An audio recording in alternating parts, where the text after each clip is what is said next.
Hello, pro wrestling fans, and welcome back to Squared Circle Speak, the only YouTube channel that's that's ran by us. I, Well, I didn't. that may be the first accurate statement you've ever said in an opening. I was gonna go with something, and then I didn't want to lie. So then I didn't know what to say. Welcome to our WWE Speak episode. We're gonna talk about everything leading up to Money in the Bank and Heatwave this past week on Raw, SmackDown, and NXT.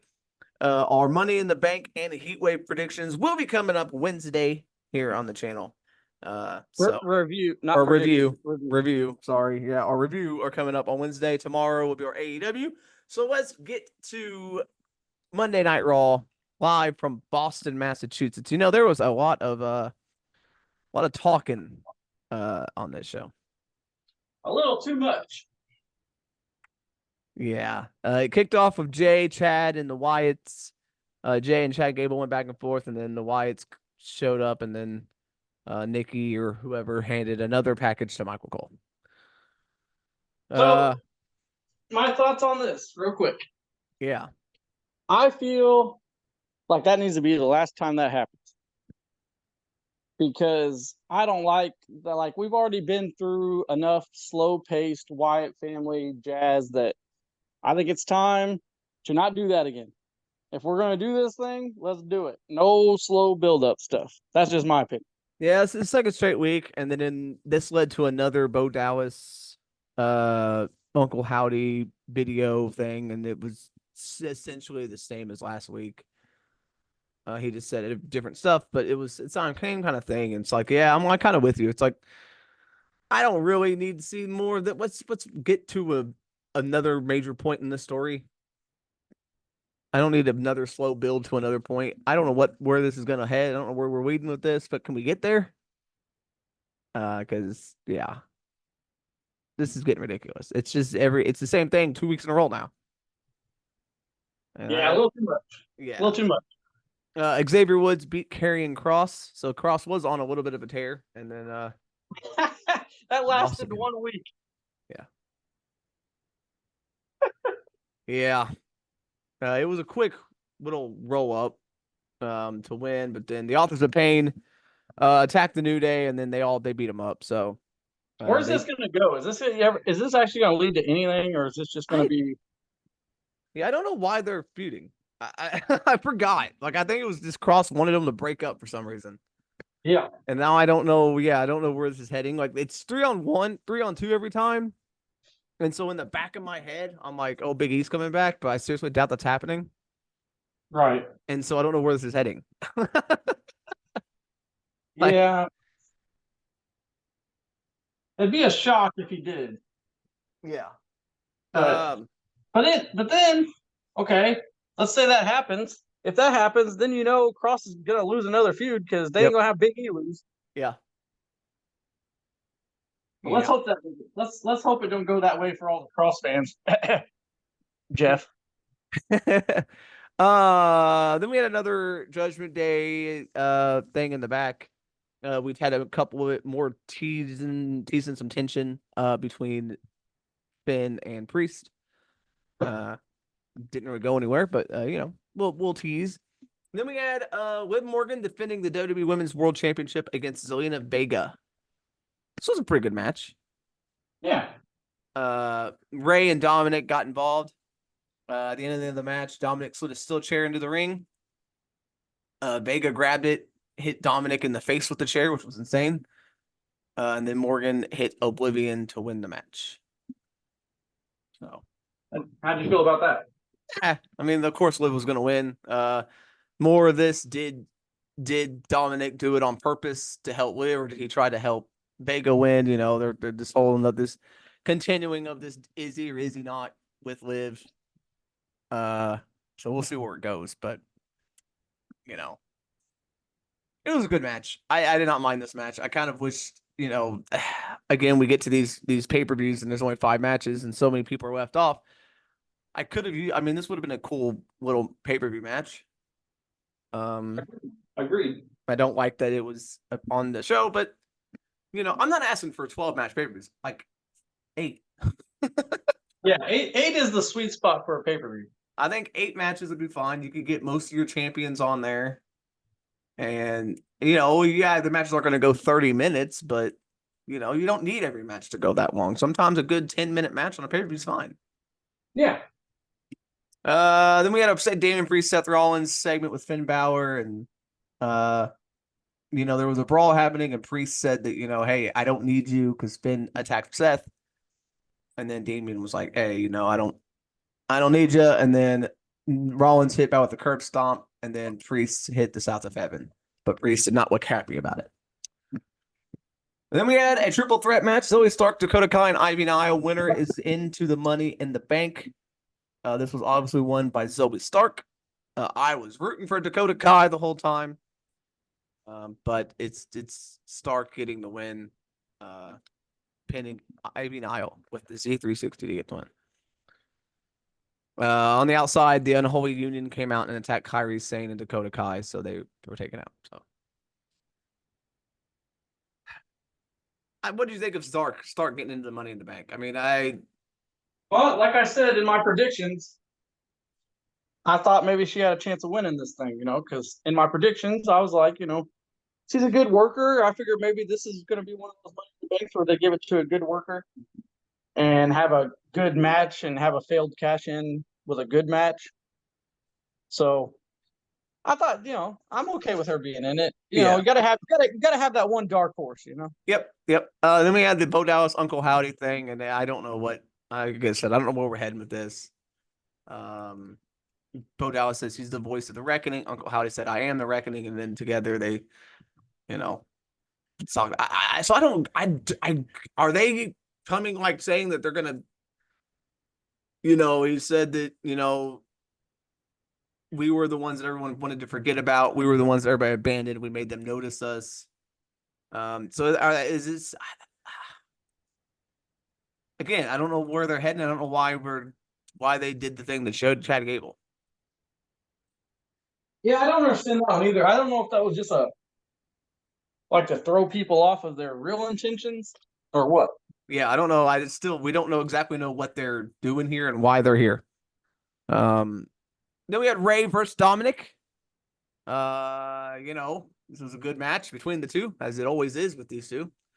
Liv and Vazelina were out there. Liv kept getting involved. At the end of the match, Morgan shoved Vega off the apron. And then when she gets thrown off, she pulls the rope, which means Dominic got crotched on the top rope. And then Rey Mysterio hit the 619 and the splash to get the win. There was a moment where Dominic landed on top of Liv, and in a very provocative situation. Hell yeah.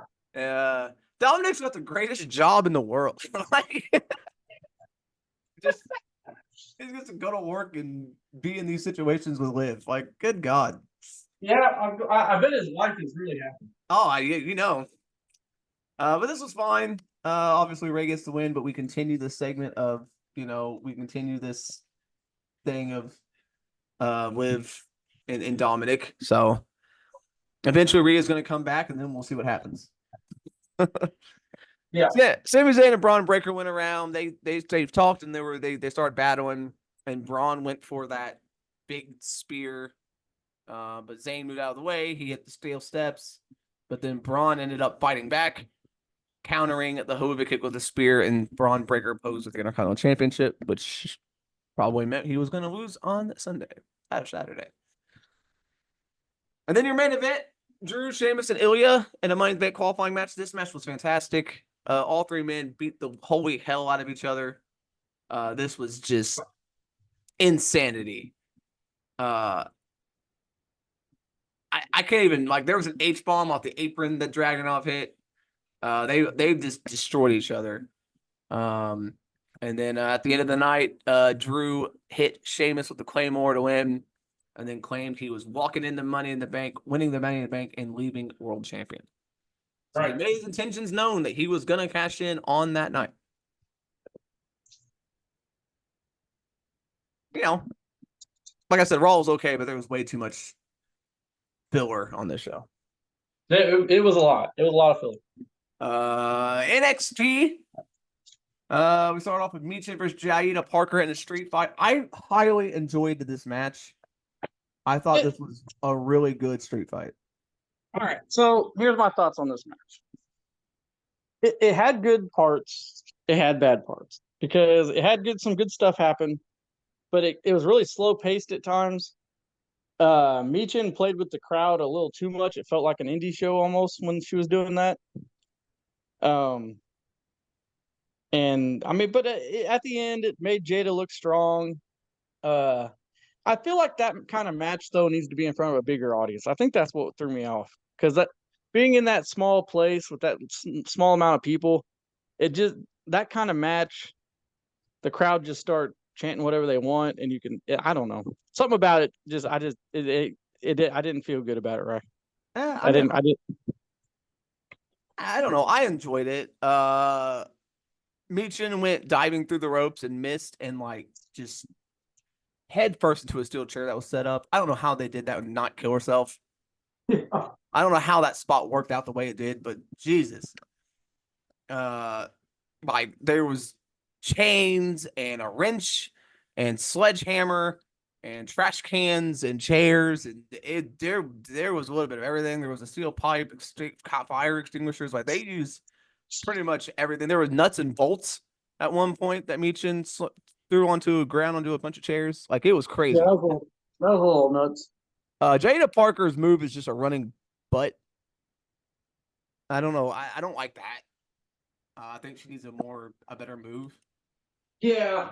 But other than that, I enjoyed this match. There was a lot of good moments.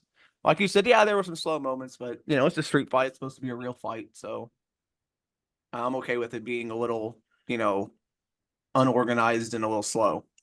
But yeah, I thought this was a really good street fight, especially Right. especially out of NXT because sometimes you never know. But I thought this was really good.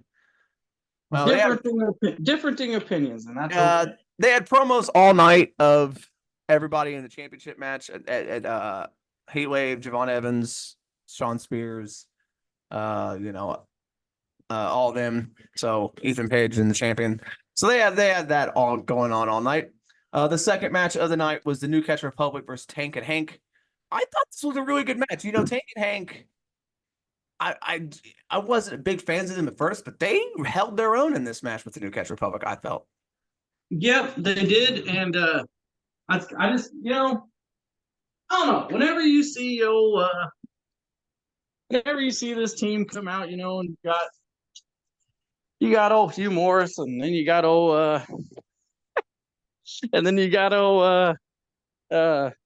Seth. What's that guy? Seth Rogen. That's what these guys remind me of. Hugh Morris and Seth Rogen. When they come out, it's a good time. They actually, they look like two normal guys out there. Give all us chubby dudes a chance. Yeah, I mean, they did really well. They had a really bunch of cool tag team moves that they did. This was very entertaining. New Catch Republic get the win, but man, this, Hank and Tank surprised me a little bit, and I I I was very happy with this. I didn't know what to expect because it's Tank and Hank. You see him, and you're like especially Hank, Hank Walker was like he'd been there for a while, and every time I'd seen him, I'm like, but he's gotten a lot better. I think this Yeah. is the best thing for him was putting him in this tag team. Tank Ledger's got all the energy. He's got all the charisma you could ask for. And then putting him with Hank Walker worked out for both of them. I think they got a pretty good future if they keep them together because they did really well. And like I said, they held their own against two really, really great wrestlers. And so this highly surprised me. Did not expect this. I agree. Izzy Dane beat Brindley Reese. I don't even know either one of these women. You know, got to get them on the show. You got to get them time. So, but You got okay. So here's the thing: if they're not going to move some of these chicks up, because I mean, I know they can't move everybody up. I get it, right? yeah, But it's like, man, you got so many women now in NXT, and there's some chicks on this show, Ryan, that I really had no idea who they were. Yeah, Like the next yeah. match, the next women's match, who are these two people? Yeah. Carly Bright, I'd never heard of. And that that threw me off. So, there's a lot of them. And her partner. They all look the same. Yeah, and her partner. Yeah, Who was Kendall that? Gray. I'd never heard that name in my life. I So don't know where Kendall Gray came from. no, so see, you got those two on the show, and it's like you got all these other girls that aren't on the show, and it's like, do we really need to be adding more Well, women on the show? yeah, I mean, that one girl, that Olympic gold medalist that signed a couple years ago, made her debut on Level Up, so she's going to be coming up soon. And then there's plenty of women in the performance center that haven't made their debut yet. So I I don't. get, and I don't think they need to, honestly, because we got. Yeah. Let's think about all the women that are not getting used that are on the show. Like, I mean, uh, some of them were on the show in the back or whatever, but Gigi Dolan, where the heck she been? I feel like she could have had a spot other than whatever Carly Bright. Do you agree or not?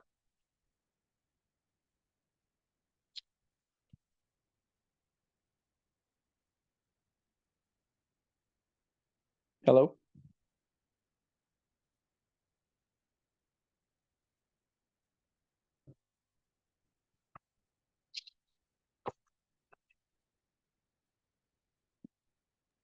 It's interesting what they're going to do with it. Well, I mean, now they got 2 titles down there. So, I mean, I guess we'll see where we're heading with that. But the women's division in NXT is, and I don't want to use the word stacked, but It's crowded. it's crowded. That's the word I'm looking for. It's crowded. There's a lot of women. A lot of them are really young. And so they're trying to get all of them screen time at the same time and get their name out there. And it's just like Fallon Henley wasn't on this show. Yeah. It's like Gigi Dolan, where has she been? Yeah, I don't know. And it's like, I feel like they could have had a segment instead of Carly Bright and Kendall Gray. Just saying. Yeah. So then we had this segment between Lola Vice and Roxanne Perez. Right. What happened here? This might be a case of, I think 2 things happened. One, you got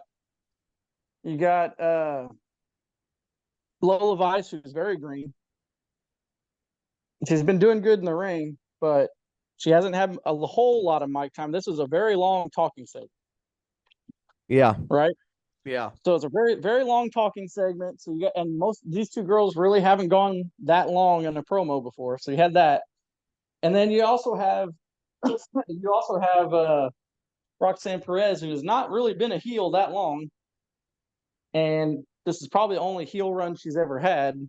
Yeah. So those 2 things combined made for a very awkward, very long segment that did neither one of them favors.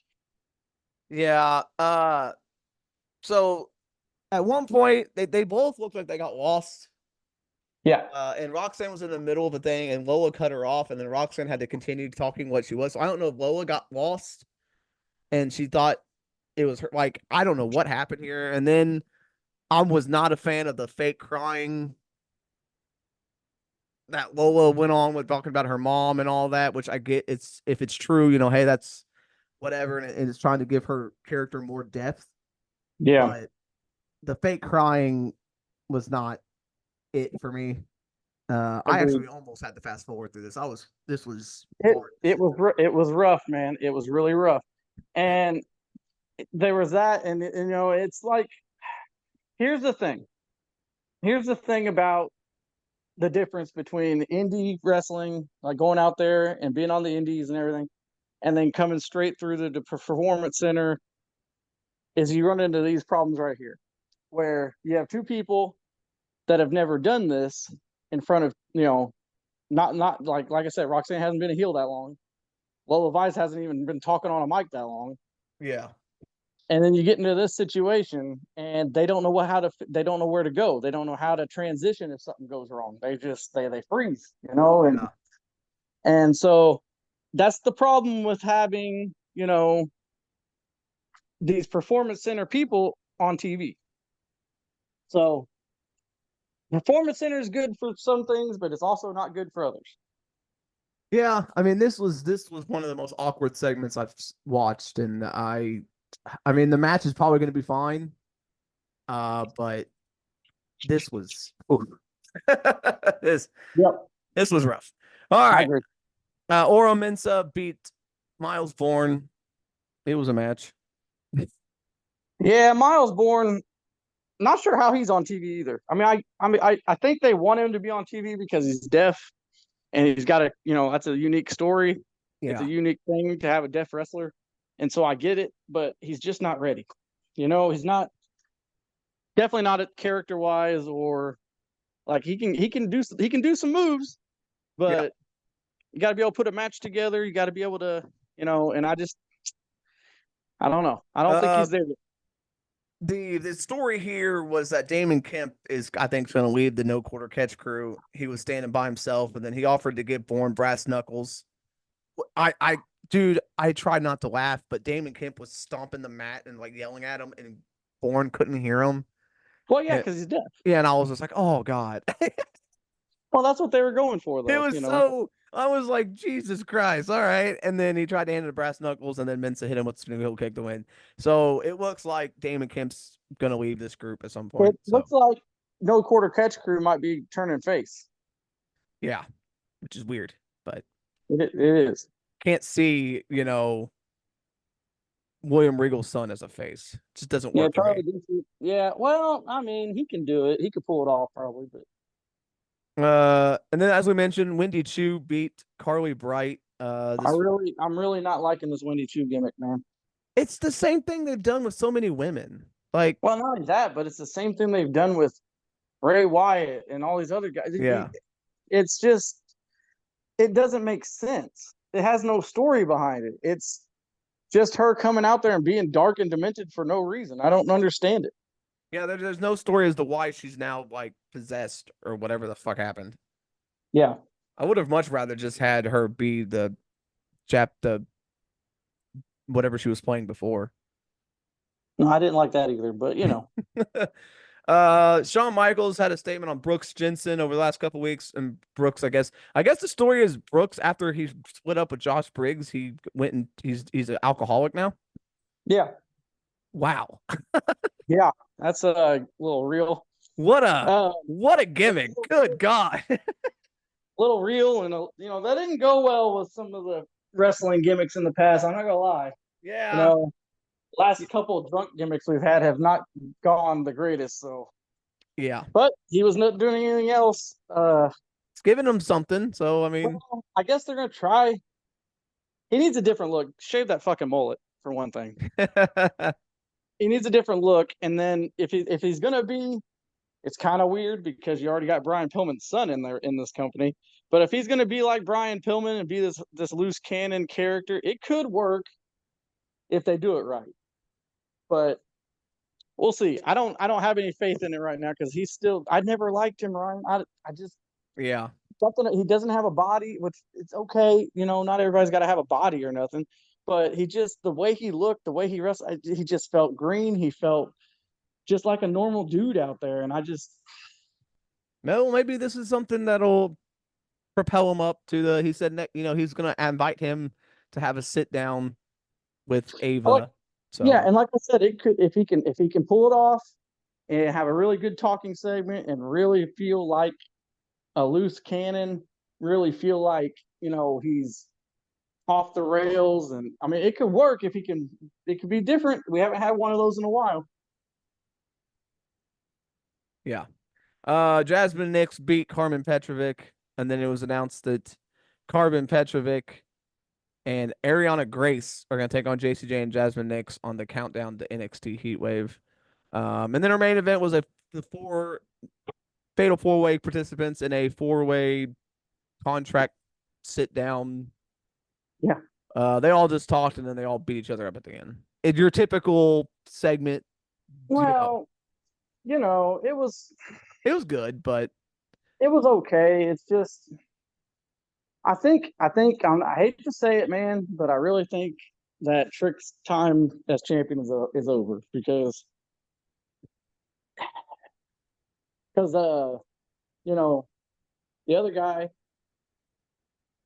he kind of fills his shoes as this young Yeah. young rookie type guy that's athletic and is raw. And Javon Evans is like He he kind of feels, overshadows him. yeah, I think he fills that role better than Trick. Yeah. And the crowd's just behind him just as much as they are Trick. Yeah. So I just think his time's up, man. I think they should have I don't know what they should have done with him, honestly, because they tried to push him because he was over, but it still didn't turn out that way. Yeah. Well, so we'll see what happens on at the pay-per-view, and should be interesting. To Yeah. SmackDown, we kicked off with all the 6 participants in Money in the Bank having a big segment like they do every year, and then it's a big fight, and then yeah, Jay and Knight were left standing in the ring to end the show or end the segment. Yeah. So I got a question. Yeah, go ahead. I got a question. Before we move on from NXT, which you already did, but what happened to the cookout? I thought we were supposed to, every summer, every 4th of July, they have a cookout segment, where they're all the wrestlers are out there by the pool and all that shit. And normally I wouldn't give 2 craps about that, but they even mentioned it when Cody Rhodes was there. Are you going to come to the cookout? Where was the cookout? Yeah, that's true. They did mention it. I don't know. I don't. You know what? You do make a good point. They did mention it on TV and then never did anything with it. And it was like, July 4th. It was the day, it was the day before July 4th. Or 2 days before. So yeah, I don't know what happened there, man. Just saying, if you're gonna mention something on TV, goddamn, you better. Yeah. Even if it is goofy as hell, I don't care. You still should have done it. Yeah. I don't know. I guess the cookout happened after the show. Sure. That's what we'll go with. The Street Profits took on Pretty Deadly. Street Profits got the win here. Kind of upset about that. Kind of wanted the Pretty Deadly to win. Yeah, obviously. But it was a good match. Good to see them back. I mean, Pretty Deadly went on TV for a while. Yeah. So, good to see them back. Bianca Belair and Jade Cargill took on Candice LeRae and Indy Hartwell. Belair and Cargill get the win. After the match, they talked to Kathy Kelly and said they are coming back to get the women's tag team title. So as of now, they're still a cohesive unit. We will see if it stays that way. Agreed. I have a feeling one of them's turning eventually. It's gotta happen. It's gotta happen. Then we had Cody Rhodes, Orton, and Kevin Owens do a segment. Kevin Owens talked about, I guess this is real. His mom's in the hospital, and said that he should be there with her, but he said that she won't let me, and he's here to kick the Bloodline's ass. Randy Orton said nothing. No, I'm thinking. Like Cody talked, Orton just said one sentence, and then Owens talked the rest of the segment. Yeah, I'm really thinking they are going to have Orton turn on Cody at some point. It's got to be motivated. It's got to make sense. But I think they are going to do it because I don't think. I guess Solo. Well, we'll talk about this on our review, but I guess it could be Solo and Rhodes at SummerSlam. I think it will be, and then maybe at the next Saudi show, or maybe if they do Bad Blood or something before that, maybe you have Cody and Orton, because he keeps looking at the belt. Yeah.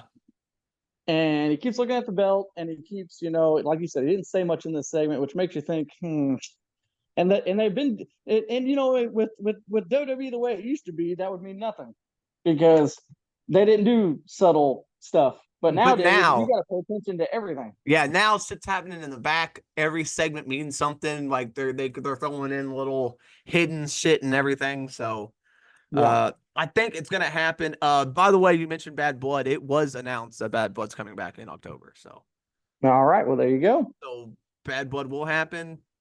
So you got SummerSlam, and then you have Bash in Berlin after SummerSlam, Right. and then nothing till Bad Blood. So at least as of now. So Mhm. maybe after SummerSlam, Orton turns on Cody. Maybe there's a segment where they're talking about Cody's next challenger, and he kind of brushes Orton off, like unintentionally or something, and then It could Orton be turns that, on him. or maybe Orton just flat out says, "Hey, I want it," and maybe they started out as face versus face. Yeah, then it turns into like a month long, a couple months feud. Yeah, maybe it starts out face versus face, but then somehow it gets a little heated. Yeah, yeah, that could happen. Bailey beat Piper Niven. Uh, this happened earlier in the week, earlier in the night. Niven and Chelsea attacked her, so she went to Aldis and they got a match. Not as good as their match in Clash with the Castle, Yeah, it's a but TV match, so it's yeah. expected. But this was a good match. Uh, Naomi was out there with Bailey.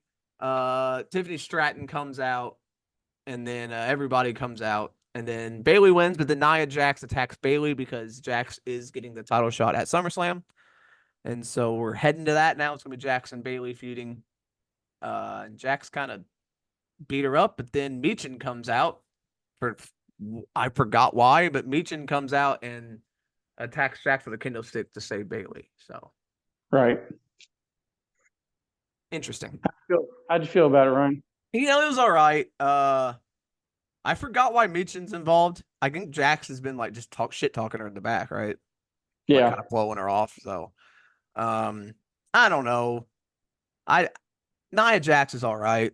She plays her part well, Yep. so I can't complain Agreed. too much. Then we had our tag team title match, but before this, Nathan, we had this huge video package about the history of the WWE Tag Team Championships and how important they are and how much they mean to WWE. I Then feel why the like fuck are we not putting them on pay-per-view? I feel like Triple H has been watching our show, Ryan, and he has been listening to us and is like, "Hey, see, I still remember these belts are here." God Uh, damn. but yeah, so There haven't been a pay-per-view match for the tag team titles since WrestleMania. I know, and so yeah, they really need to put them on pay per view. If they're But so important, let's have them on pay-per-view. Fuck. they gave them the main event on Raw and SmackDown. True. Both shows have had the tag team titles as the main event of the TV show. But yeah, I guess that's a make good. I don't know. They really need to have them on pay per view. Yeah. This was a fantastic match, by the way. Uh, Yes, I absolutely. and I enjoyed this match so much. This was great. DIY get the win. They do there was a moment where I thought it was going to happen. I thought they were going to turn because Waller hit Theory, and I was like, that's it. Like, Yep. but it didn't. They just watched it off and kept wrestling. But then the ending game, Waller was trying to pin Gargano. He rolled through it. Their Ciampa got Theory in the Sicilian stretch, and Gargano had Waller in the Gargano escape, and it was a double count. And DIY shades of their match against the Revival and in Toronto years past. DIY are your new WWE Tag Team Champions. Thank God. Well, finally, it's good. A-Town Down Under, we're fine as champions, but it's good to get them on a real good team that can have really, really good matches with anybody. Yeah, but they didn't break up. Just kind of Yeah. sometimes, Ryan, we talk about the difference between AEW and WWE, but then sometimes they do the same stuff. Yeah.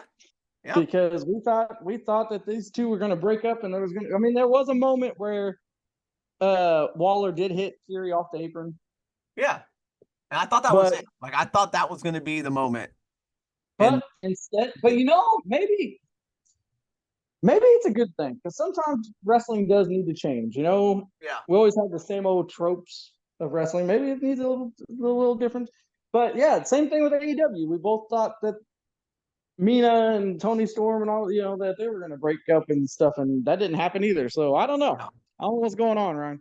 No, I mean, it is fine. Like, I was okay with it. I mean, I think the breakup is going to come eventually because I think Theory is going to turn face. Right. But it's good that it didn't happen yet. I think they'll probably get a rematch at some point, and then it might happen. But like I said, I'm glad DIY have it. You've got on a tag team that can go out there and have a good match with anybody. So I assume they know they can have good matches with the Street Profits. They could have matches with Pretty Deadly. So, good, just good match there and a great way to kick off the show. Solo kicked off, had a real promo, or like a minute promo after the show. That was the main event technically, and he just talked about how he's the new tribal chief and he's going to win at Money in the Bank. So he said he's going to take the title back from Cody because Roman couldn't do it, and so now he's going to do it. So that was a good segment.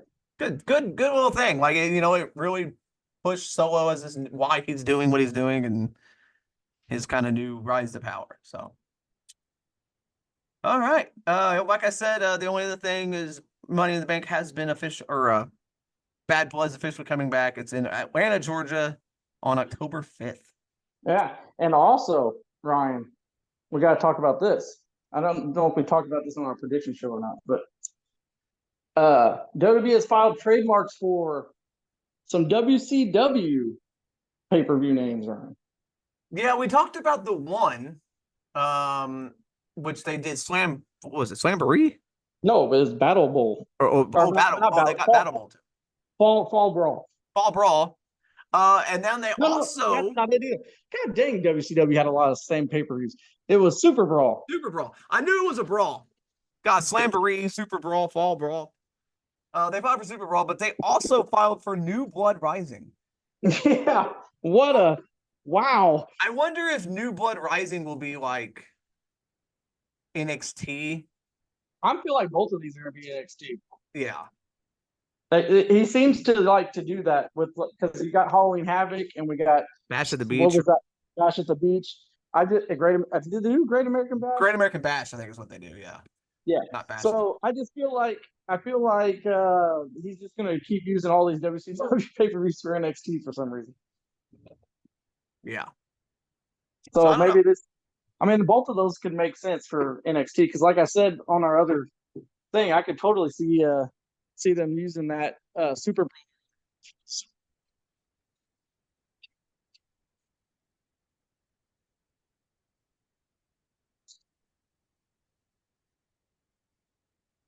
Yeah. It'll be interesting to see what. I mean, New Blood Rising makes sense too because they're all young, you know, up and coming in the business. So they're the new blood. They're coming up. They could actually just be like pair it with Bad Blood, and then you know you got Bad Blood on the main roster. You got New Blood Rising on the NXT. It makes sense.